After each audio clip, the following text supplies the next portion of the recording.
선생님 안녕하십니까. 오마이뉴스 조정기자입니다. 네, 반갑습니다. 네, 오늘 인터뷰 응해주셔서 감사드립니다. 우선 코로나19로 많은 시민들도 어려웠었고 우리 공무원들도 굉장히 많은 역할을 해주셨는데 우선 시민들에게 한 말씀 해주시기 부탁드립니다. 뭐 저도 개인적으로 혹독한 악몽을 꾼 것 같지만 우리 시민들은 저보다 더 힘들고 어려우시지 않았겠습니까? 그래도 이 고통 속에서도 우리가 희망을 보는 것은 정말 우리 시민들이 놀라운 시민 정신을 발휘해 주셨습니다. 제가 보건대는 정말 코로나19 공포와 그리고 두려움 속에서도 우리가 나만 살겠다라고 탈대구하거나 사재기하거나 이런 혼란 하나 없이 서로를 배려하고 나누고 또 봉사하는 그런 정말 아름다운 대구 시민 정신이 빛났다고 생각합니다. 또 다른 한편으로는 우리가 여기서 지켜야 된다. 우리가 그동안 수많은 대한민국의 위기를 대구 경북이 지켰듯이 이번에 코로나로 인한 대한민국의 위기도 우리 대구에서 지켜야 된다고 해서 아무도 탈대구하지 않고 정말 그 두려움과 공포 속에서도 대구에 있으면서 스스로를 봉쇄하고 또 이렇게 해준 덕분에 저는 우리 대구 시민들이 코로나19 유행이 전국으로 확산되는 것을 막아내 주셨던 그런 빛나는 우리 시민 정신이 있었다고 생각합니다. 그렇기 때문에 우리가 이 위기에서 많은 것을 잃어버렸지만은 또 얻은 것도 많습니다. 역시 대구 시민은 위대하다. 또 우리가 이러한 시민 정신이라면 앞으로 닥쳐올 어떤 위기도 우리는 능히 극복해낼 수 있고 이것을 새로운 기회로 희망으로 만들 수 있다는 그런 자신감도 우리는 얻었다고 생각합니다. 그것이 아마 지금 40일째 이 확진자가 하나도 지역 발생이 없는 코로나로부터 안전한 도시를 우리 시민들이 만들어 주셨기 때문에 앞으로도 이 정신, 코로나 이 위기 속에서 보여줬던 이 정신으로 대구의 도약과 미래를 위해서 함께 나아가 주셨으면 좋겠다 이런 바람을 전해드립니다. 네, 대구시가 시민들에게 당부했던 사회적 거리두기 또는 마스크 착용하기가 굉장히 효과를 많이 본 것 같습니다. 그렇지만 어쨌든 2차 코로나 사태가 다시 올 수 있다 이런 우려가 상당히 높은데요. 대구시에서는 2차 코로나를 대비하는 어떤 대비책이 있는지 좀 설명을 해 주시죠. 마스크 착용 의무화 제가 얘기했다가 그 당시에는 엄청나게 항의도 받고 비판도 받았는데 그러나 지금 결국 대구가 가는 길이 옳았다는 게 이거는 우리 대한민국뿐만 아니라 세계가 지금 마스크 착용 소홀하던 그런 이 나라들이 다 마스크를 의무화하지 않습니까? 이거는 우리가 아픈 경험을 통해서 배운 거라고 생각합니다. 코로나19에 대해서 우리가 정말 무지한 상황에서 습격을 받았지 않습니까? 그렇게 상황에서 우리가 방역이라고 하는 것이 물론 방역 당국이 신속하게 진단검사를 하고 확진자들을 격리치료시키고 또 이 생활치료센터나 병상을 확보하는 것도 중요하지만은 저는 그것은 코로나19 방역의 50%도 안 된다고 생각합니다. 훨씬 더 넓은 방역의 영역은 시민들 스스로가 방역의 주체로 나서주시는 거라고 봅니다. 그런 면에서 우리 대구가 이렇게 위기를 극복하고 안정화될 수 있었던 것은 시민들 스스로가 위기 극복의 주체로 나설 주셨기 때문에 그렇고 대구시가 좀 봉사하고 했다라고 한다면은 이렇게 일방적인 방역이 아니라 시민들과 함께하는 시민 참여형 방역 체계를 만들어내려고 노력하고 했던 거라고 보고요. 이 시민 참여형 상시 방역 체제는 앞으로 제2유행을 차단하고 제2유행이 오더라도 피해를 최소화하는 그러한 아마 가장 궁극적인 방역의 원동력이 될 거라고 봅니다. 그래서 이 부분들은 범시민대책위원회, 코로나19 극복 범시민대책위원회를 중심으로 앞으로 코로나 사태가 완전히 종결될 때까지 계속해서 촘촘히 더 짜나갈 것입니다. 그리고 이제 앞으로 어떤 유행이 올 것인가에 대해서는 그거는 전문가들이 진단하고 전망하고 함께 대책을 세워야 될 영역입니다. 그래서 저희는 지난 1차 유행 때는 우리 인구의 0.3%가 감염이 됐었는데 앞으로 올 경우에는 인구의 0.5% 환자 발생이 한 12,500명 정도 나온다. 그 다음에 1% 해서 25,000명이 나올 때를 그래도 우리가 이 대구 내에서 이걸 막을 수 있는 그런 병상의 확보라든지 또 생활치료센터의 확보라든지 방역 물품과 의료진들의 준비라든지 이런 부분들을 우리가 촘촘히 준비를 하고 있습니다. 그래도 제일 중요한 것은 시민들께서 이 마스크 착용하고 손 씻기 하고 거리두기 함으로써 코로나19로부터 우리 스스로를 지켜내는 시민적 노력이 저는 방역에 있어서 가장 중요한 것이다 이렇게 생각하고 있습니다. 이번 코로나로 인해서 영원한 두 지역 간의 그 달빛 동맹도 굉장히 빛났습니다. 그 부분도 좀 소개를 해 주시죠. 그럼요. 사실은 우리가 이 대구만의 힘으로 병상이나 생활치료센터나 물품이나 또 의료 인력이 절대적으로 부족할 때 온 국민들이 지원을 해 주셨지 않습니까? 저는 대한민국 K방역에 있어서 가장 눈부셨던 것은 이러한 연대와 협력의 힘이라고 생각합니다. 근데 그 연대와 협력의 힘을 만들어낼 수 있었던 원동력은 달빛 동맹에 있었다고 생각합니다. 제일 먼저 물품을 보내주고 도시락도 보내주고 의료진도 달려와줬던 곳이 광주였습니다. 그리고 병상이 부족할 때 제일 먼저 우리에게 손을 내밀었던 곳도 바로 광주였습니다. 이 광주와 대구가 맺어왔던 이런 달빛 동맹의 힘이 전 국민적 연대와 협력의 힘으로 이번에 만들어냈다 이렇게 생각을 합니다. 지금 광주가 이 수해로 인해서 고통을 받고 있습니다. 그래서 거기에 대해서 우리 대구 시민들이 제일 먼저 이 또 광주와 함께하는 그런 일들을 지금 하고 있습니다. 네.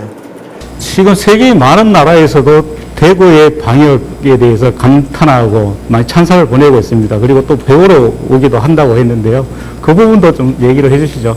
코로나 방역은 이제 K방역, 그 다음에 대구 방역에 대해서 이제 지나고 보니까 이 좋은 점들, 잘한 점들을 이렇게 하는데요. 저는 우선은 좀 반성하고 해야 되는 것부터 출발해야 된다고 봅니다. 사실은 우리 인류가 코로나19로부터 무지했듯이 저희 대구도 대한민국도 준비 없이 우리는 코로나19의 습격을 받았다고 생각을 합니다. 우리 전체적인 우리 대한민국적인 차원에서는 우한을 보면서도 설마 우리 대한민국에서 저런 일이 일어날까 설마 했다고 생각합니다.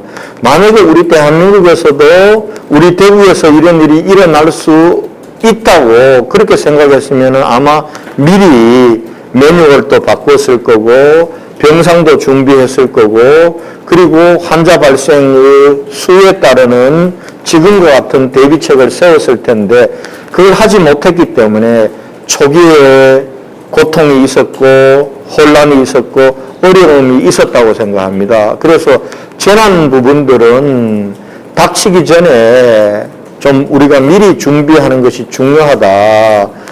저는 그 부분들이 하나의 교훈이라고 생각하고요. 두 번째는 이제 그렇게 준비 없이 우리가 습격을 받았음에도 불구하고 왜 대한민국이 대구가 다른 나라들보다도 효과적으로 코로나에 대응했냐 하면은 첫 번째는 우리가 가지고 있는 굉장히 상황에 대응하는 유연성입니다. 우리는 미리 준비는 못했을지만은 상황이 발생했을 때 즉각적으로 상황에 유연하게 창조적으로 대응하는 기지를 우리가 발휘했습니다. 그래서 이 대구에서 이 코로나19 환자가 나왔던 이튿날 우리가 처음으로 매뉴얼을 빨리 바꿨고 환자들을 1인 1음압 병실이 아닌 일반 병실로도 할 수 있도록 정부에 매뉴얼을 바꿔달라고 요청을 했고 그 정부도 그걸 신속하게 받아들여줬고요.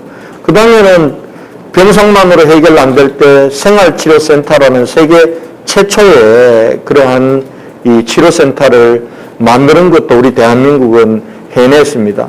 대규모 진단검사가 필요할 때 그때 우리는 세계 최초로 드라이빙 스루라는 아주 창의적인 방식의 검체도 해놓고 이게 아마 이 K방역이 갖는 이 힘이었고요. 두 번째는 결과적으로는 연대와 협력의 힘입니다. 정말 대구가 어려울 때 이걸 남의 일이라고 생각하지 않고 전국적으로 의료진들이 달려와 주셨고 자원봉사자들이 달려와 주셨고 국민들이 대구에 응원을 보내줬고 그리고 또 한편으로는 중앙정부도 모든 우리 대한민국의 역량들을 대구에 집중시킬 수 있었던 연대와 협력의 승리라고 생각하고요. 그 다음에 이제 마지막으로 우리 K방역이 빛났던 것은 의료 기술의 발전입니다. 의료인들의 소명의식이 만들어냈던 그걸로 인해서 우리는 신속하게 진단검사도 할 수 있었고 의료 시스템의 붕괴를 막으면서 우리가 코로나에 대응할 수 있었던 그런 힘이 거기서 나왔다 이렇게 생각합니다. 네, 다음으로 신공항 관련해서 질문 좀 드리겠습니다. 대구경북에서 가장 큰 난제였던 대구공항 이전 문제가 사실상 해결이 됐습니다. 이제 그 공동 후보지로 이전이 사실상 결정이 됐는데 결정을 하는 과정에서도 상당히 어려움이 있었던 것으로 알고 있습니다. 그 어려움이 어떤 어려움이 있었는지 좀 설명을 좀 해주시죠. 군공항 이전 논의로부터 시작이 되었잖아요. 그때로 놓고 보면은 한 13년 만에 이전지를 선정하게 되는 것이고요. 그 다음에 그 이전지는 결과적으로 대구 경북의 새 하늘길을 여는 대구국제공항의 이 새로운 터전이 될 텐데요. 길게는 10수년 대구시가 이전 건의서를 최초로 냈던 게 2004년이니까 2004년부터 시작하면 6년의 기간 동안 이런저런 이 여러 가지 어려움들이 많았잖아요. 저는 그 어려운 부분들은 능히 해결할 수 있는 과제라고 생각합니다. 왜냐하면 사람이 생각하고 하고자 하는 일 속에 불가능은 없기 때문에 그걸 얼만큼 우리가 지혜를 모아서 해결하느냐의 문제였기 때문에 그런데 이걸 가능하게 하는 큰 민심의 흐름이 있습니다. 저는 이게 주목해야 된다고 봅니다. 우리가 이 최종 후보지를 선정하고 통합신공항을 성공의 길로 만든 것도 의미가 있는 것이고 희망이지만 저는 더 큰 의미와 더 희망은 대구 경북이 서로 행정이 나누어진 지 이제 40년이 되었습니다. 지난 40년 동안 대구 경북 시도민들이 하나의 목표, 하나의 염원을 가지고 이처럼 뭉치고 행동했던 적은 저는 없다고 생각합니다. 아마 이것이 아마 이번에 최종 후보지를 선정하게 하는 근본적인 힘이었다고 생각을 합니다. 그런 면에서 왜 이렇게 이번에 이런 힘들이 나타났을까? 저는 코로나라고 생각합니다. 코로나가 우리에게 고통을 주고 대구 경북만 유일하게 이 전국적으로 유행을 겪었잖아요. 그렇게 어려움만 준 게 아니에요. 이 속에서 우리는 결국 대구 경북은 하나다. 뗄래야 뗄 수 없는 운명 공동체다. 그리고 대구 경북 시도민 모두가 절박하게 만들었고, 이번에 공항마저 무산되면은 우리는 모든 것을 잃게 된다. 이런 절박함이 하나의 목표, 하나의 염원을 가지고 뭉치고 행동하게 만들었다는데 저는 더 큰 의미가 있다고 생각합니다. 앞으로 공항을 완성시켜서 개항할 때까지 2028년까지 또 우리 앞에는 여러 가지 작은 산, 또 산도 만날 거고 큰 산도 만날 거고 강물도 만나겠지만은 이번에 보여주었던 우리 대구 경북의 힘, 이 능히 이걸 해결해 나갈 수 있다. 저는 그렇게 생각을 하고 있습니다. 네, 그럼에도 불구하고 상당히 앞으로 많은 과제가 남아 있습니다. 우선 당장 이전 부지 선정위원회가 오늘 2주 연기됐다 이렇게 발표가 됐는데요. 그러면서 지금 군의군에 제시된 인센티브가 너무 치우친 탓에 의성군에서 좀 반발을 하고 있다. 그래서 의성군을 또 달래는 또 무슨 또 인센티브가 있어야 되지 않느냐 이런 얘기도 나오고 있거든요. 이 부분에 대해서는 어떻게 생각하시는지?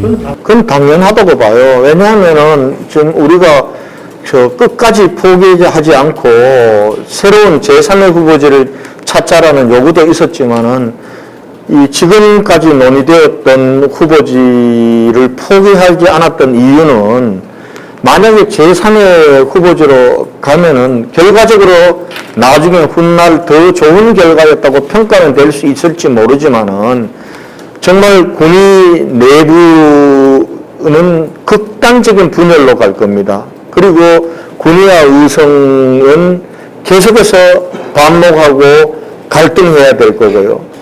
우리 공동체 내에서 그렇게 하면서 통합신공항으로 갈 수는 없는 거거든요. 우리가 통합신공항을 건설하고자 하는 목표는 누구를 배제하거나 누구를 분열시키거나 누구를 소외시키기 위해서가 아니라 우리가 상생하고 공동 번영하기 위해서 이 일을 했기 때문에 그 정신 그대로 가는 것이 옳다고 생각해서 도지사와 저와 많은 시도민들이 포기하지 않고 공동후보지로 결정되도록 만들었고요. 그 이후에 나타나는 의성의 좀 섭섭함, 소외감 충분히 있을 수 있다고 생각합니다. 그래서 그 부분들을 좀 해결하면서 모두 다 대구 경북 모두 다가 즐거워하고 행복해하는 축제로 우리가 최종부지 선정을 하자라고 하는 취지에서 한 2주간을 연장을 해달라고 국방부에 도지사와 제가 요청을 드렸고 긴 시간 공항의 논의부터 개항까지의 긴 시간을 놓고 보면은 깨알같이 많은 나날들입니다.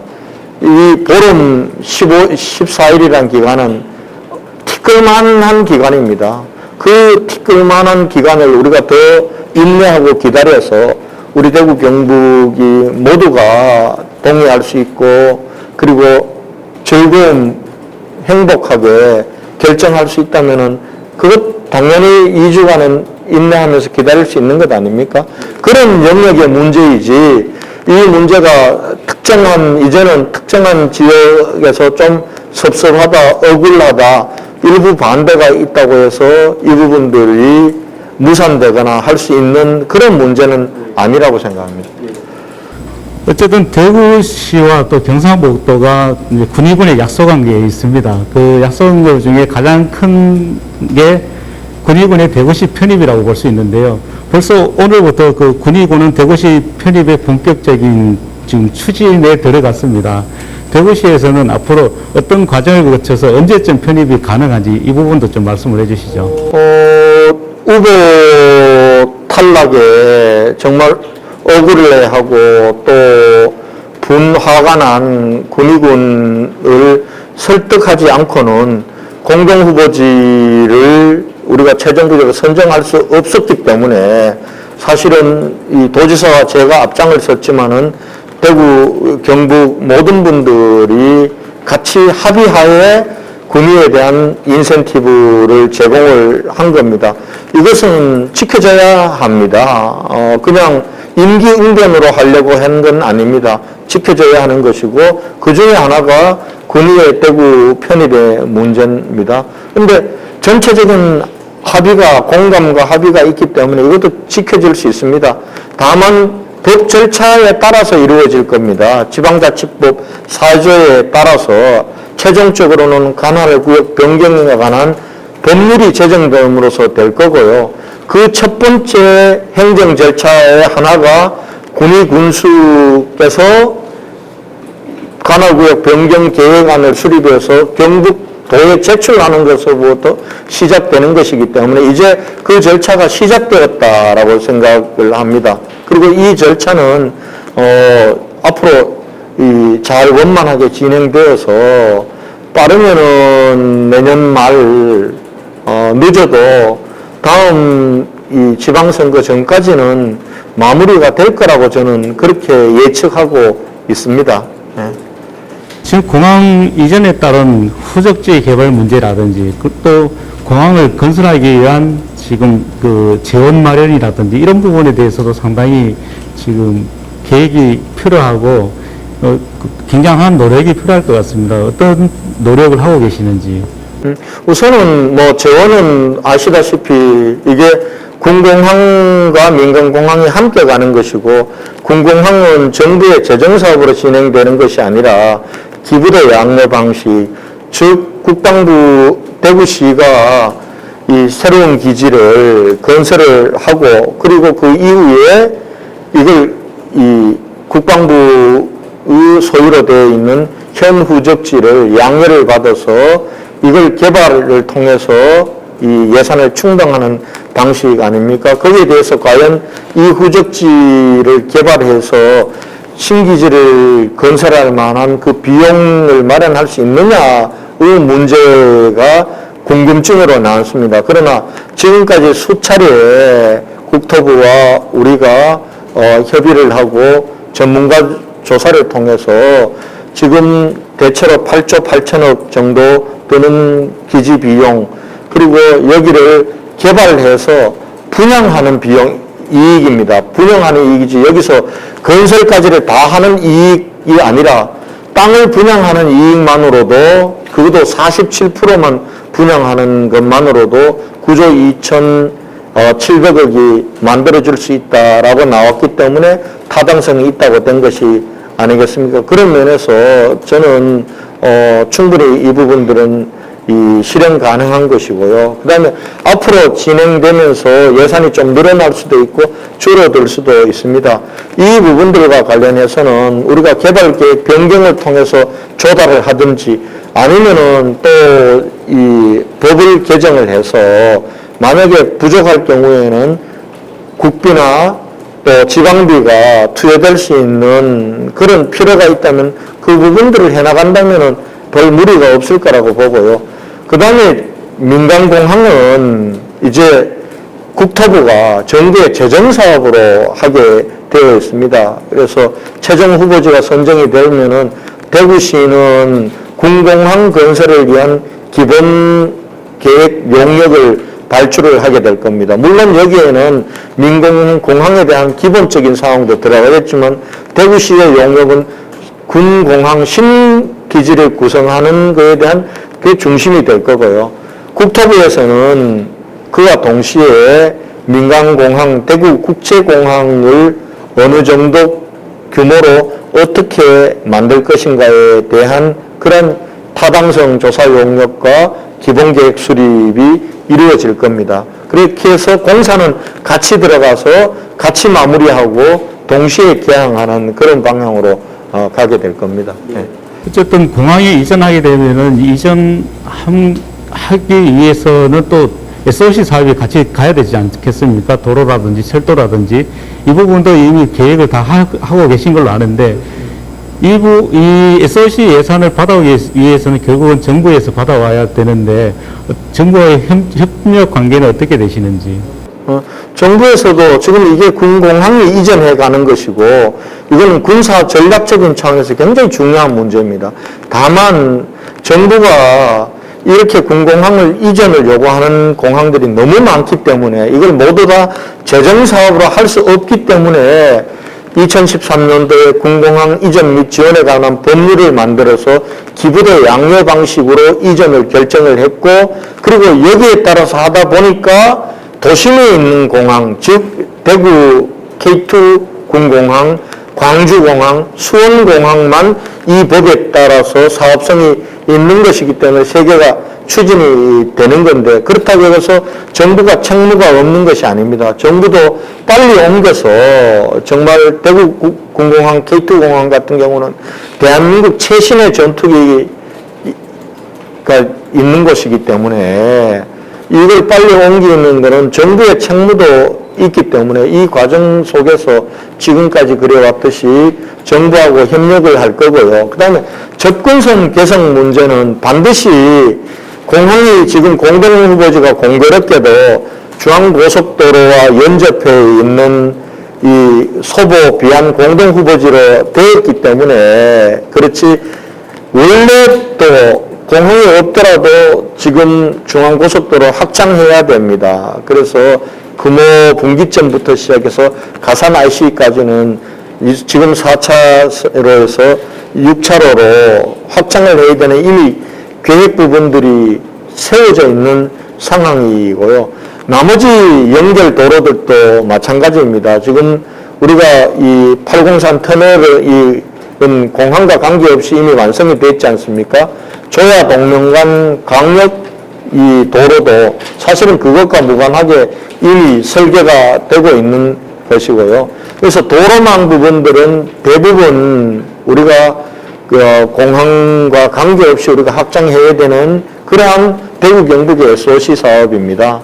근데 이제 공항과 관련해서 특별하게 건설해야 될 SOC 사업은 서대구 KTX 역사에서 공항까지 가는 또 철도 문제입니다. 그래서 이 철도 문제와 관련해서는 앞으로 우리 대구 경북이 1년에 우리가 SOC와 관련돼서 대구 경북에 오는 포션들이 꽤 많습니다. 그래서 대구 경북이 1순위 사업으로 우리가 이 공항과 관련된 접근성을 개선하는 것에 정책적인 우선순위를 두고 중앙정부와 협의해 나간다면은 저는 이 접근성 개선을 위한 도로망, 철도망 구축은 문제없이 이루어질 수 있을 거다 이렇게 보고 있습니다. 시장님이 처음에 취임하실 때 3대 과제를 말씀하셨습니다. 그 3대 과제가 대구공항 이전, 그 다음에 대구시청 이전, 그리고 치수원 이전, 이 세 가지를 말씀하셨는데 이제 마지막에 치수원 이전이 남은 것 같습니다. 지금 지난 3일에도 치수원 이전과 관련해서 치수원을 다변화하시겠다 이렇게 발표를 하셨는데, 그 발표 이후에 오히려 기존의 대구시에서 구미 해평치수장으로 이전하겠다라고 했을 때 대구시와 구미시와의 갈등이 있었지만 이제는 오히려 그 다른 그 지자체와의 더 큰 갈등이 나오는 게 아니냐 이런 우려도 하고 있거든요. 이 부분에 대해서는 어떻게 생각하십니까? 저는 이전이라는 표현은 맞지 않고요. 우리가 대구에 있는 치수장을 구미로 이전하는 게 아니라 대구에 있는 치수장도 활용하고, 그래서 한 절반 정도의 물을 지금 환경부 용역 결과를 용역을 보면은 해평이나 이마댐에서 가지고 온다라는 거거든요. 그러니까 치수원 이전은 아닙니다. 아니고 저희들이 대구가 결국 치수원을 이전하자고 얘기했던 그런 궁극적인 취지가 우리가 낙동강 물을 원수로 쓰다 보니까 상시적인 상위에 있는 공단들이라든지 여러 가지로부터 상시적인 우리가 그 수질 사고의 위험이 있기 때문에 우리가 상류 지역으로 이전하자고 했던 거 아닙니까? 그런데 이제 그동안 이전에 대해서는 여러 가지 오해도 있었고 또 반대도 있었습니다. 완전히 이전해버려서 하루에 57만 톤을 취수해 가면은 우리 지역의 물이 부족하거나 수질이 나빠지는 거 아니냐. 그 다음에 또 이 상수원 보호구역이 확장되는 거 아니냐. 또 대구가 치수원을 이전하려고 하는 것은 물 문제 해결보다도 여기를 개발하게 하는 거 아니냐, 이런 여러 가지 오해가 있었던 겁니다. 그래서 이런 여러 가지 오해 부분들과 감정적인 것들을 극복하면서 먹는 물 문제, 대구의 먹는 물 문제를 해결하는 방식으로 제가 3대 원칙을 제안을 했던 겁니다. 하나는 상호 이해와 배려의 원칙이어야 됩니다. 대구는 물을 제공해주는 곳에 주민들이 느끼고 있는 상수원 보호구역으로 인해서 느끼고 있는 고통에 대해서 이해해야 됩니다. 그리고 물을 공동으로 이용할 수 있도록 제공해주는 그 지역의 주민들은 대구 시민들이 다른 문제도 아닌 건강과 생명과 직결되어 있는 이 수돗물 문제로 인해서 절박한 부분들에 대해서 이해하고 배려하는 마음이 없이는 이거는 한 발짝도 나갈 수가 없습니다. 그럼 두 번째는 과학적 검증의 원칙입니다. 이게 물을 어느 만큼 공동 이용할 수 있는지, 정말 그렇게 해도 수량과 수질에 문제가 없고 상수원 보호구역이 규제가 확대되는 건 아닌지에 대해서 과학적으로 검증해 주는 것이 필요합니다. 환경부에서 지금 하고 있는 것은 두 번째 과학적 검증의 영역입니다. 이 과학적 검증에 들어가는 것도 이해와 배려가 없었으면 들어가지도 못한 건데, 그동안 한 발짝 진전된 것은, 용역을 할 수 있었던 것은 용역하는 정도의 이해와 배려는 있었기 때문에 된 겁니다. 이제는 이 결과가 강령을 의미하는 것은 아닙니다. 이 결과를 바탕으로 또 다른 한 단계 높은 차원의 상호 이해와 배려를 바탕으로 한 협의가 있어야 됩니다. 그 협의 결과물들이 합당한 보상이 또 되는 것입니다. 그런 문제이기 때문에 지금 물 문제는 용역을 했다는 것 자체는 한 단계 진전된 것이다. 그리고 용역 결과 대구시가 취소한 이전이 아니라 다변화의 방침을 정한 것도 우리 대구 시민들도 이제는 상당히 현실 가능한 대안으로 접근하는 것이고, 거기에 맞게 용역 결과도 나왔다. 그래서 앞으로 이 문제와 관련해서 우리가 이 물을 공동으로 이용할 지자체와 주민들과 협의해 나가는 그런 시간들을 가지게 될 거다. 그리고 이 자리를 빌어서 정말 대구 시민들, 250만 시민들이 다른 시민들이 아닙니다. 지금 대상으로 하고 있는 안동이나 구미 입장에서 보더라도 안동과 구미의 아들, 딸들의 문제입니다. 이 문제가. 그런 문제이기 때문에 정말 수량과 수질에 문제가 없고 상수원 보호구역이 이 규제가 확대되지 않는 현 상황 그대로 상황에서 물을 공유할 수 있다면은 정말 이해하고 배려하고 공감하는 그런 통 큰 마음을 좀 열어주실 것을 부탁드리고, 거기에 상응해서 대구시나 중앙정부도 물을 공동으로 이용할 수 있도록 허락해 주시는 주민들에 대해서 합당한 보상이 주어지는 책무를 다하는 일을 다하도록 그렇게 하겠습니다. 네. 정부와 여당에서 세종시 행정수도 이전 문제를 들고 나오니까 우리 시장님께서는 대법원과 헌법재판소를 대구로 이전하는 사법수도를 만들자라고 제안을 하셨습니다. 그 제안에 대해서 일부에서는 정치적인 발언이다, 또는 일부에서는 또 진정성 있는 지방분권을 위한 고언이다, 이런 말들이 많았는데요. 이 부분에 대해서 좀 자세히 좀 설명을 좀 해주시죠. 정치적인 결단 없이 균형 발전은 이루어질 수 없는 겁니다. 저는 그런 면에서 지금 이 서울 수도권의 집중화를 막기 위해서 국가기관들을 지방으로 재배치하는 것에 동의합니다. 그런데 지금 논의들이 세종시의 행정수도 이전 부분만 논의되고 있습니다. 사실은 이미 세종시 특별법에 따라서 세종시가 만들어진 지 지금 8년이 됐습니다. 그런데 그럼 균형 발전이 이루어졌냐 하면 균형 발전이 이루어지지 않았습니다. 오히려 수도권이 충청권까지 연담화돼서 확산하는 효과는 있었습니다. 그러나 실제로 균형 발전의 대상인 추풍령 이남, 호남과 영남은 지난 5년 동안 인구도 줄고 산업도 침체하고 일자리가 줄어서 청년들이 떠나는 균형 발전에 역행하는 그런 일이 벌어지고 있기 때문에 이제 이 국가기관의 재배치 문제를 행정수도 이전, 세종시 행정수도 이전에만 국한해서는 안 된다. 그리고 나머지 시도에서는 뭐 꺼다놓은 보리자루처럼 세종시 이 문제를 쳐다보면서 찬성 반대하고 있어서는 안 된다. 그런 차원에서 국가기관의 재배치를 내가 주장을 했고, 우리 대구 입장에서 보면은 사법적인 역사성과 전통을 보면은 사법 수도로 만드는 것이 우리가 좋겠다. 그래서 대법원과 헌법재판소는 대구로 오는, 그리고 부산은 금융도시를 생각하니까 거기에 맞는 국가기관들을, 또 강주가 만약에 문화도시로 만든다면 거기에 맞는 국가기관들을 재배치하고, 이렇게 한번 좀 더 담대하게, 그리고 실질적인 국가균형 발전이 될 수 있는 국가기관의 재배치 논의를 하자, 이런 차원에서 제가 문제 제기를 한 겁니다. 네, 오늘 말씀 너무 감사합니다. 마지막으로 혹시 더 하시고 싶은 말씀 있으시면 그냥 간단하게 한번 해주시죠. 네. 또 오늘 뭐 이렇게 얘기할 수 있는 기회를 주셔서 감사드리고요.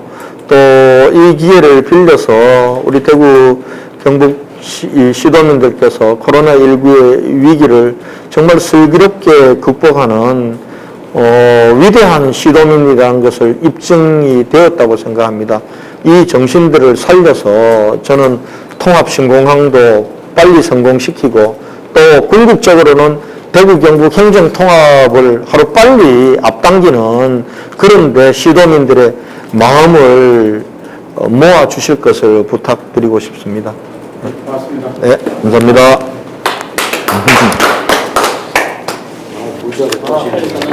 아,